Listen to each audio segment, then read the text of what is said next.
This is so funny. So there go the police going up the hill.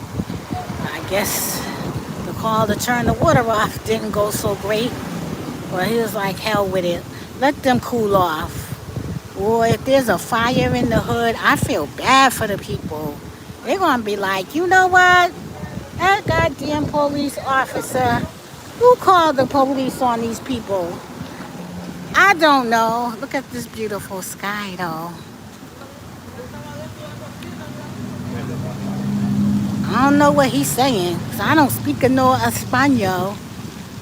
But he is like, like they didn't cut the water off. I guess they didn't have the tool. You know what I mean? They didn't have the right tool. So, oh, wait a minute. Who is these guys? Oh, these is Property Solutions. Mr. Telephone Man, no, mailman. Please give me my mail. I want my mail. I want my mail. It's my mail and I want it now. Oh, I don't want to get who people want it. They turning off the faucets. I guess they said it's enough. I don't want to get my people locked up. So, you know, they said that's enough with the water. They're going to give us a, minute or two. Get right, turn it off. That's just that old school back in the days when you lived in the projects. Like I lived in the projects. So, we kept the water on all the time. All the time. All the time. We're in my hood. It's the Dorchester hood. Roxbury hood. Grove Hall hood. I'm supposed to have been going to church tonight, but I guess I won't be in the hood. A church on every corner in the hood. Let me find out the sister coming to open the doors today. Never mind me, y'all. I thought I was going to see some action, But I didn't put you on camera.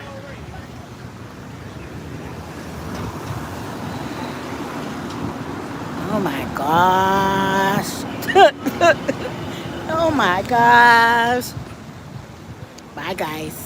Nothing to see over here in Boston, Massachusetts. Look at them skies. Look at that sky. So beautiful. Them clouds are beautiful.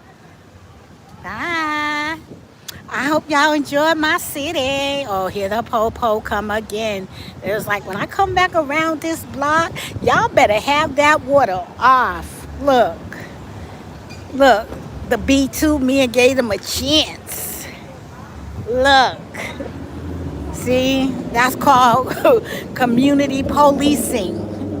Community policing. You know what I mean? Go around, spin the block. Okay, we're going to give you a warning. Come back, and it's off. That's community. Community policing. Don't lock nobody up for getting wet. Okay? Shit, this is that wet. I thought I was going to go praise the Lord this evening with my brothers and sisters in fellowship. But my church is not open. My church is not open. Oh my gosh.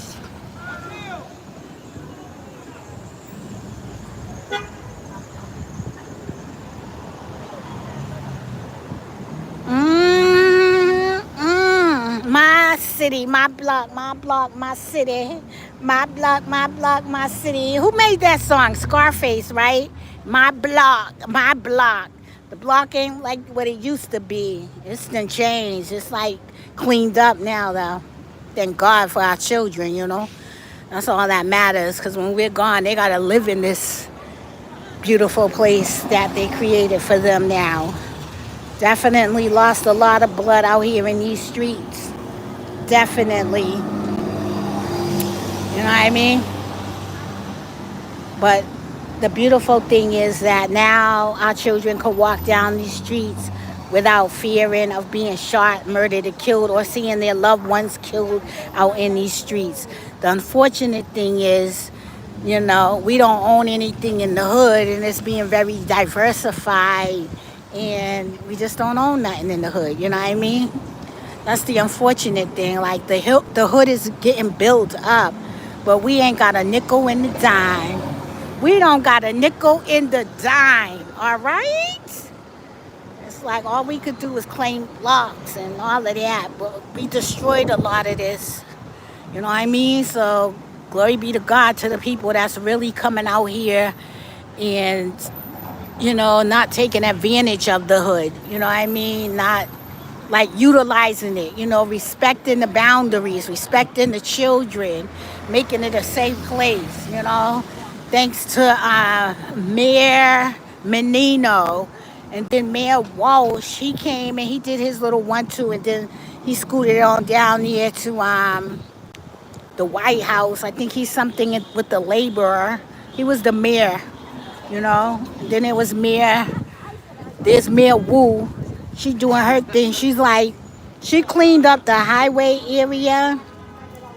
That like if you come into the city, you don't see a lot of the homeless camps, but that is going down to the black community now. A lot of people that same, like, the addicts, they're now coming more into the black community. And now our children have to look at people in this state. And it's new for our children. I mean, we went from one disaster to another because people getting killed in the streets wasn't a pretty sight either. But now seeing like people that's addicted and nodding, that's not a pretty sight either. You know what I mean? I'm just keeping it real funky.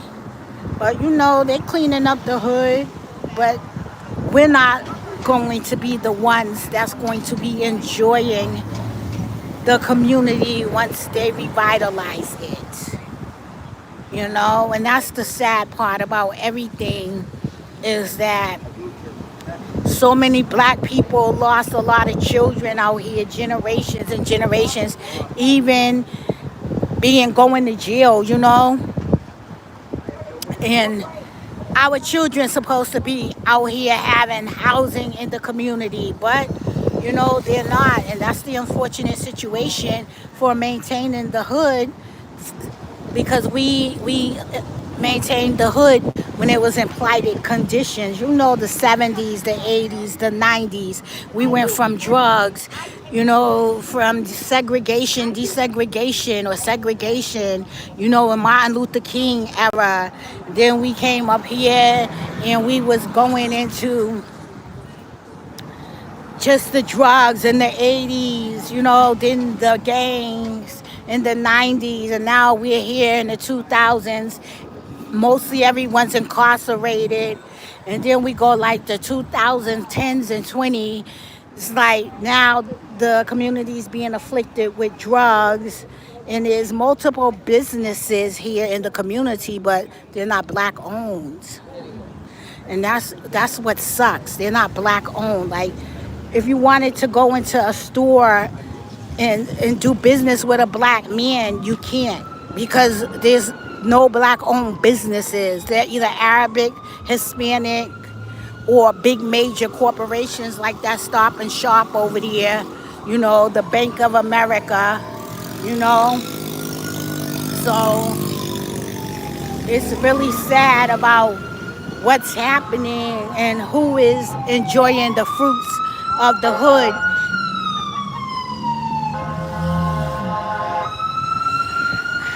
Outside of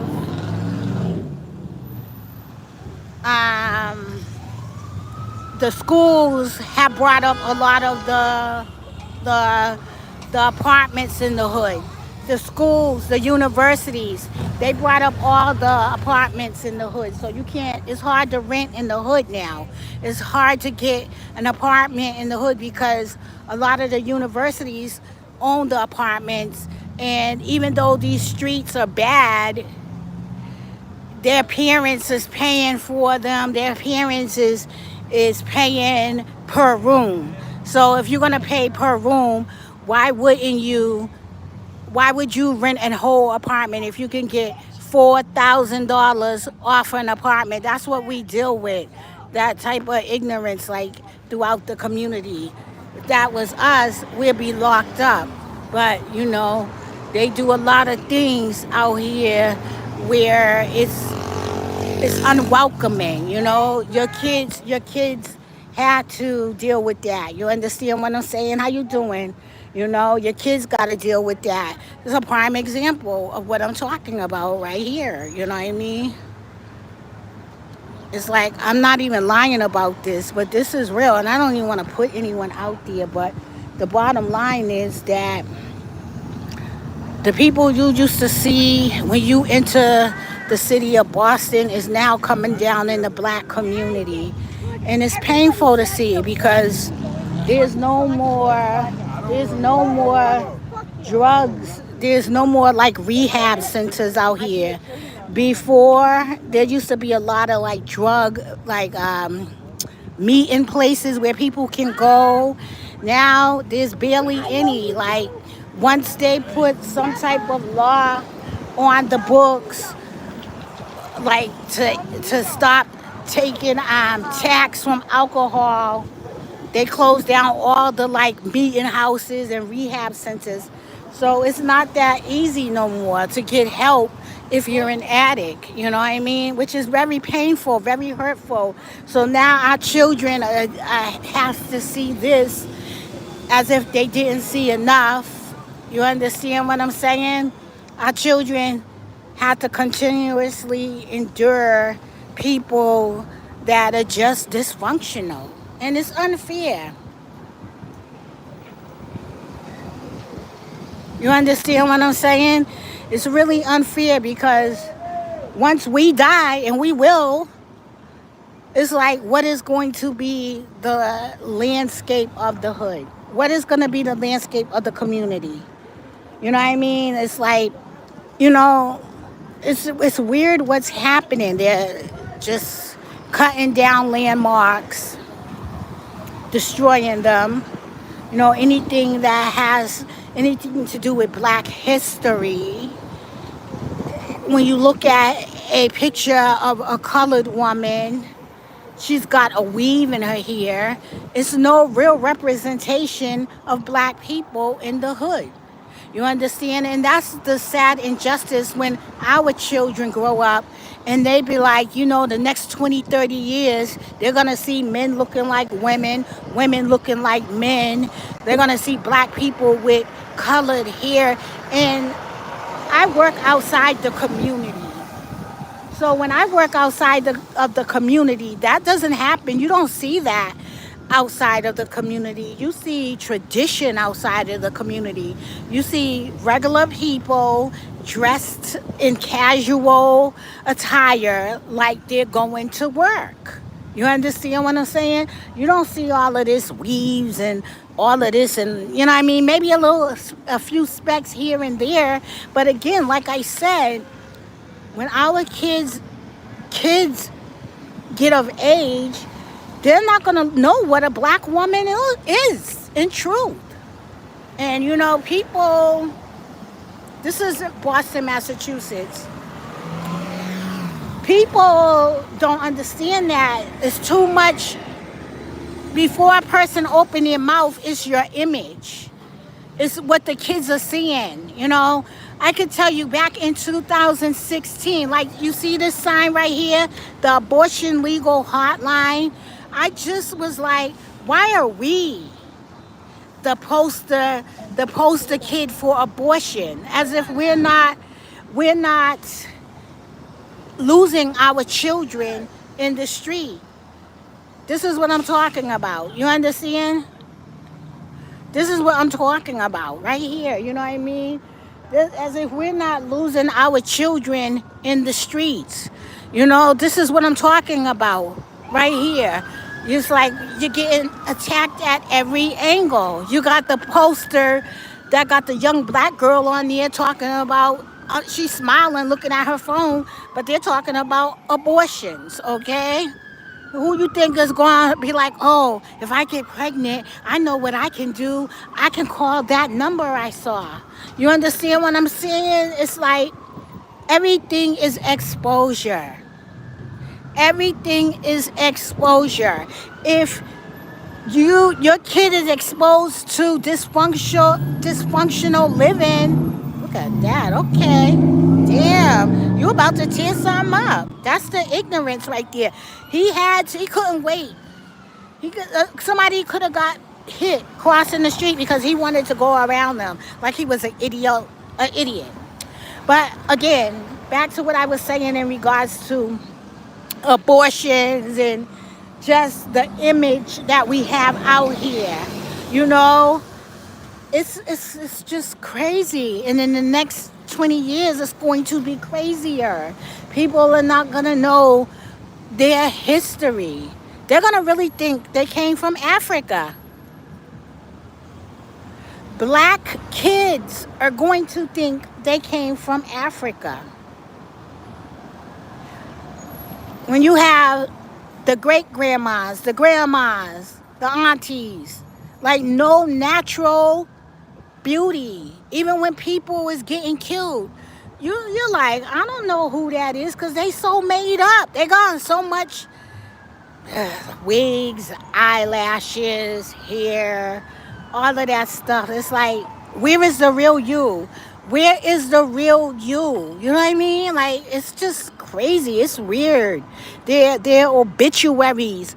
It's like, think about it.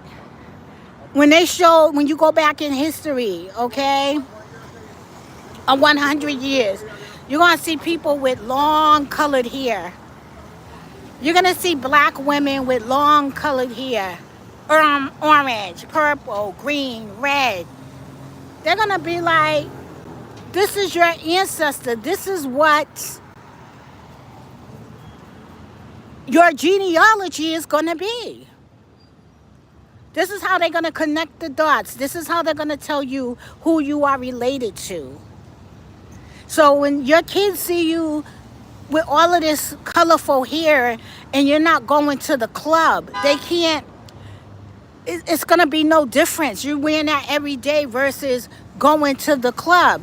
And there's no club pictures. You can't even say, I was going out. It's like, okay, I agree with freedom, but when freedom starts superseding reality, when freedom starts superseding reality, it is definitely an issue.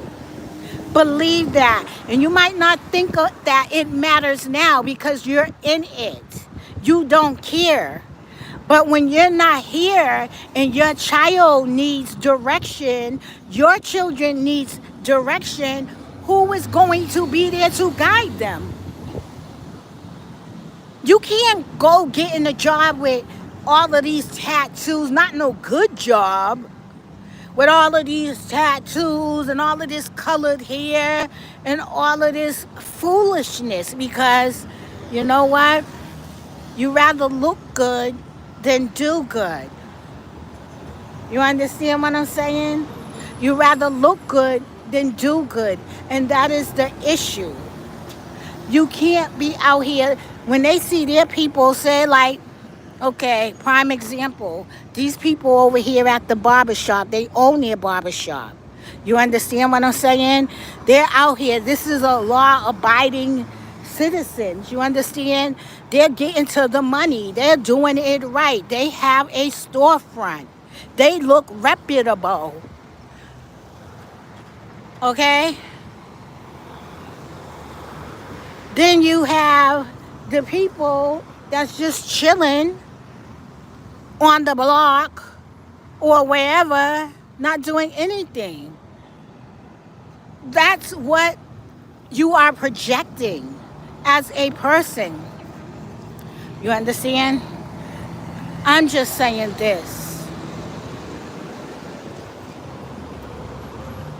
Everything is exposure. Okay? If you expose your kids to this, that's all they will know.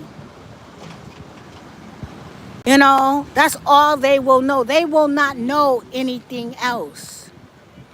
And maybe it don't matter today, but 50 years from now, it's going to matter. When you look at pictures 50 and 60 years ago, you saw black people looking good, reputable, dressed to the nines, fly, beautiful, women, hair done, classy. You understand? You didn't see this poor mentality where it's okay to come out the house not looking your best.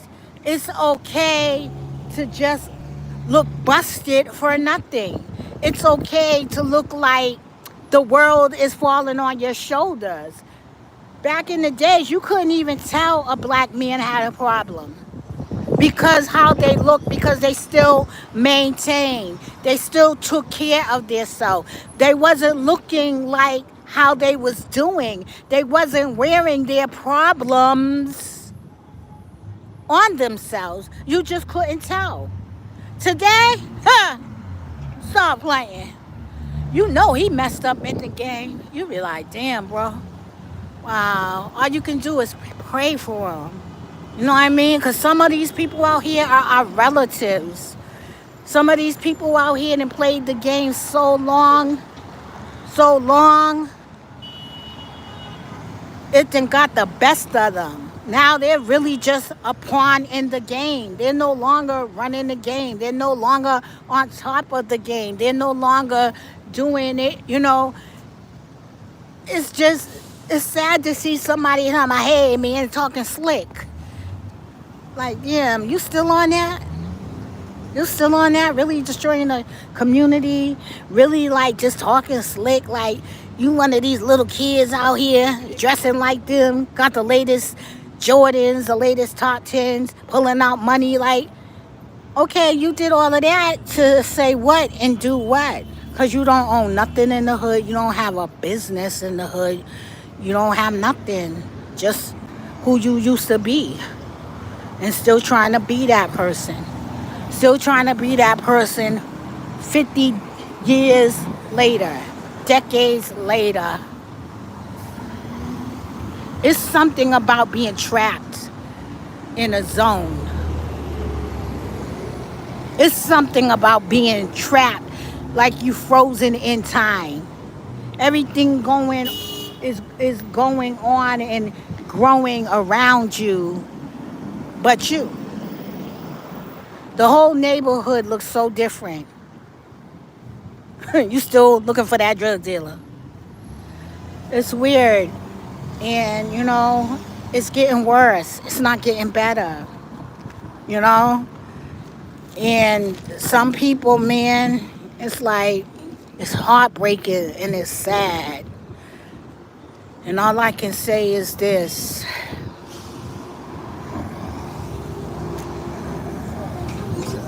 If you don't look at your life in your community and see that it's evolving and you better evolve with it, I guess you will be an individual who's going to be, what they say, riding until the wheels fall off. You're going to go to your grave like that. That's all I'm saying is our leaders need to be really fighting to keep the culture alive. Because we're being killed on every side, in every way. And a lot of it is image. And image don't have a voice. Image only have a picture, a projection, a perception, what a person perceives about you, a projection, what one sees, or a message that you have to create yourself, come up with yourself. The image don't look good, okay? The image is not good. And on that note, guys, I just want to say thank you for watching. You know, this is Boston, Massachusetts, and hopefully if you come to the city, you will help the city as opposed to destroying it, because the city really need to be cleaned up, and our children need to reap the benefits of the city being clean. And on that note, I'm just going to say again, thank you for watching and have a good night.